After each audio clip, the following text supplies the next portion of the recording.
Enough আমরা সাধারণত তখন ব্যবহার করি যখন কোনো কিছু যথেষ্ট পরিমাণে আছে বা কারেক্ট ডিগ্রি পর্যন্ত আছে সেটা বোঝাতে যাচ্ছি। এটাকে আমরা অ্যাডজেক্টিভ অথবা অ্যাডভার্বের পর ব্যবহার করতে পারি এই যথেষ্ট পরিমাণটা বোঝানোর জন্য। একটা এক্সাম্পল দেখেন, this ground is large enough for the sports day.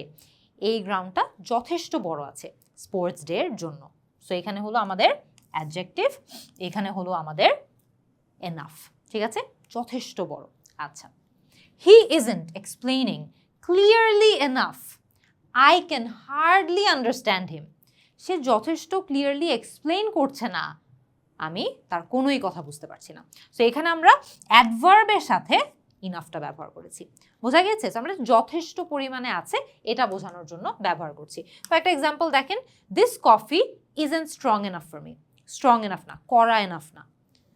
My battery is low enough for it two shut down any minute. এটা দ্বারা বোঝাচ্ছে যে ব্যাটারিটা এতই লো যে যে কোনো সময় বন্ধ হয়ে যেতে পারে। এরপরে দেখেন, the connection isn't stable enough. যথেষ্ট পরিমাণে কানেকশনটা স্টেবল নাই। Please go through the instructions carefully enough to not make silly mistakes. Please ইনস্ট্রাকশনগুলো যথেষ্ট সাবধানভাবে দেখবেন যাতে করে কোনো প্রকারের ভুল না হয়। স্টুডেন্ট লাইফ থেকে শুরু করে ক্যারিয়ারের যে কোনো পর্যায়ে ইংলিশ গ্রামার আপনার লাগবে। শত শত নিয়ম দেখে ভয় না পেয়ে সহজেই শিখুন গ্রামারের সঠিক ব্যবহার। আজই ভর্তি হতে ক্লিক করুন কমেন্টে দেওয়া লিঙ্কে অথবা কল করুন 16910 এই নম্বরে।